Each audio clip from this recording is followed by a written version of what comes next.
Like and subscribe and click the bell icon to get new video updates. Power prices to surge up to 18.3% as energy market turmoil flows through to households. Millions of Australian households are set to be hit by soaring electricity costs after the energy industry watchdog increased key prices by hundreds of dollars a year.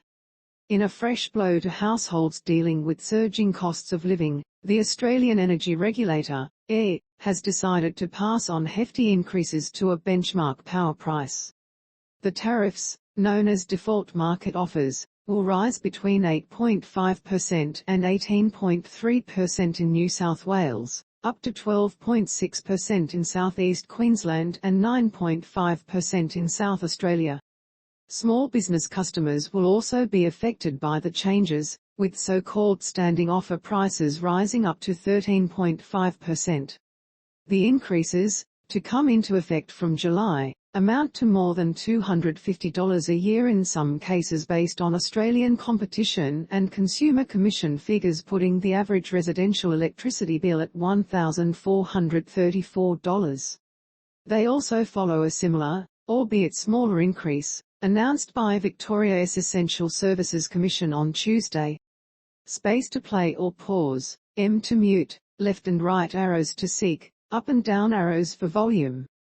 Clare Savage, the chair of the AER, described the decision to increase prices so substantially as particularly difficult, but she said the cost pressures facing electricity providers were real.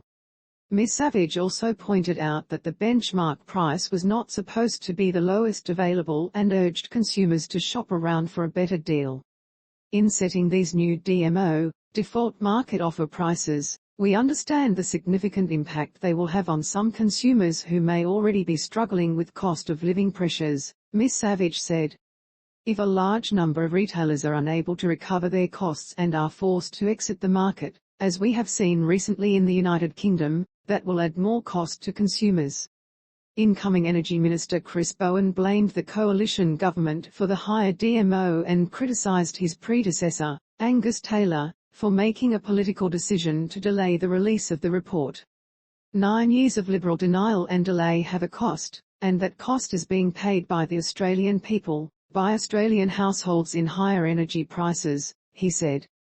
They got through the entire election campaign without telling the truth.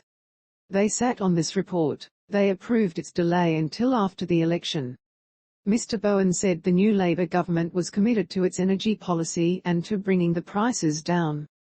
What are we going to do is to implement policies we took the election, which we'll all see how prices come down as a result of our investments in the grid and the increase in renewable energy, he said. I also note and welcome very much the Annastacia Palaszczuk government's announcement of $175 rebate for Queensland power customers. Soaring costs. The backdrop. The decision comes just weeks after the body that runs the national electricity market said wholesale prices have rocketed more than 140% in the 12 months to March 31. That increase was largely driven by surging prices for coal and gas, which are linked to international markets that have been trading at record highs amid the war in Ukraine and global instability. Under their powers, the AER and Victoria's Essential Services Commission set benchmark electricity prices that act as a backstop for consumers unwilling or unable to haggle with their providers.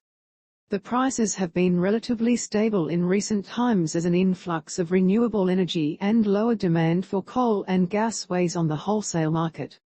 But power retailers have pushed for a big bump in tariffs this year as costs soar in the face of moves to fast-track the exit of coal-fired plants, unexpected generator outages and international unrest. The Australian Energy Council, which represents electricity and gas providers, says the proportion of households on the default price is relatively small. It noted about 10% of users would be directly affected by the changes, with the rest on competitive contracts negotiated with their supplier. The lobby also pointed out that wholesale costs typically accounted for about a third of a residential electricity bill of $1,434, with poles and wires making up a bigger share. The rising energy bills are coming at the worst possible time for many consumers. From food to petrol, Prices are soaring as inflation bites. And the Reserve Bank has raised interest rates for the first time in 11 years, while wages are lagging behind. Lydia Rorampande is one of many people who need to cut back on expenses.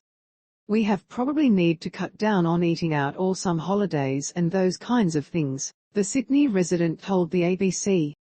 Wages obviously are not increasing as fast as the bills and food prices, fuel and everything else, so we have to be smarter these days. She said she was considering